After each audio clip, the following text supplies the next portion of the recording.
आज सकाळी सकाळी पोरं पाण्यात फेकून झाली आपल्या सुट्टीची सुरुवात. एवढे पैसे मी आज उडवणार आहे ते कसे ते पुढे बघा. तर राम राम मंडळी, मी आहे तुमचा मास्तर आणि आज आपल्या कॉलेजला सुट्टी आहे. आणि सुट्टी असल्या आपण पहिल्यांदा काय करतो नाही तुम्हाला सगळ्यांना माहितच आहे.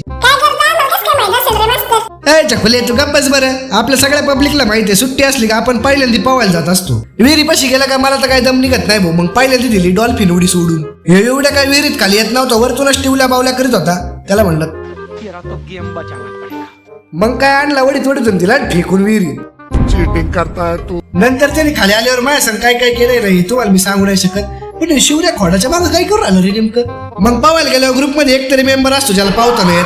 आपल्या ग्रुपमध्ये ते दीपक शेट होते आणि त्यांना आपण पावायला शिकत होतो. मग लय वेळ उड्या खाऊन दमल्यावर आम्ही पावायचं बंद केलं आणि डायरेक्ट निघून आलो. घरून नोटांचा बंडल खिशात घातला आणि चाललो होतो तेवढा पण उडवायला. आम्हाला बऱ्याच जणांना कपडे घ्यायचे होते. मग बांट्याला हर्षाला घेतलं आणि डायरेक्ट जोडीला गेलो सगळी. गाड्या बिड्या पार्किंगला लावून मग आम्ही सगळे आतमध्ये गेलो.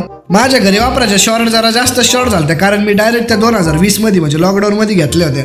त्याच्यानंतर आत्ता घेऊन आलो डायरेक्ट. बऱ्याच वेळ रॅक उचकल्यानंतर पण काही पसंत पडत नव्हतं. मग बळच या 2 पॅन्टी पसंत केले.